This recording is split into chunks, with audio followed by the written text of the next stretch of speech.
So, for those of you that never kept up to date with Providence and the house that I refurbished for him, what I did is he wasn't keen on going in that bird box at all. So I started to put food in the bottom, and even then he would go in with his legs really firmly attached to the outside, and he'd just grab it and then he'd come back out.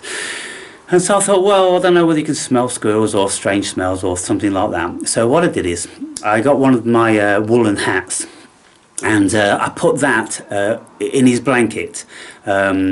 So he started to sleep in that for a couple of nights. Then I took that out and I put it into the bird box, and I took his blanket away.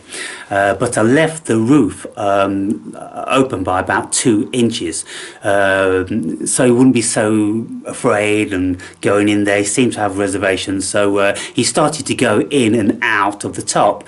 But then what I did is, after one day, I took this spacer out and dropped the lid, so he had to go in and out. And then that night he went and got in bed of his own accord. I left the door open to the cage, and normally he beds himself down under one of my sweat tops, but he went and got in his own house. So I put this house up in a tree, and if you'd watched the video before, then you see he just launched off and he bolted.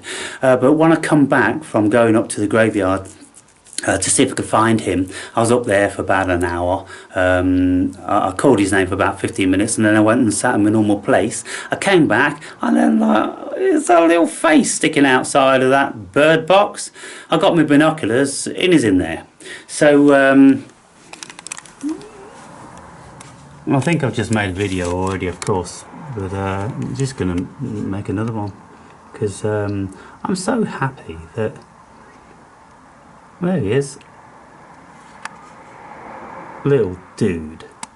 And when he came to the window, he was munching on some walnut, which my daughter and I already left in his box for today and tomorrow. And so he found his house, he's got his food, and he's alright now.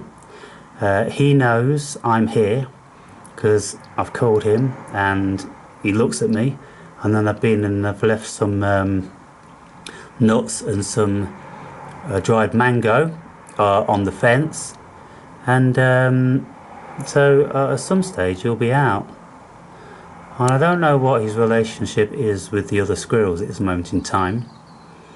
Now down here I've left these fruits for him, so he can see them. It's amazing how astute these little guys are.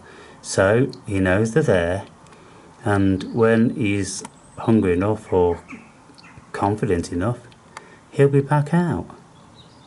And every morning I'll give him a shout and see if he wants to come down to take something out of my hand. So, well, there's a success story from this little guy. All these people telling me, you can't feed him on scalded milk, you're going to kill him, and this, that and the other. And the little dude was just destined to live. He was destined to come to me, and he was destined to live in that tree. What a beautiful story.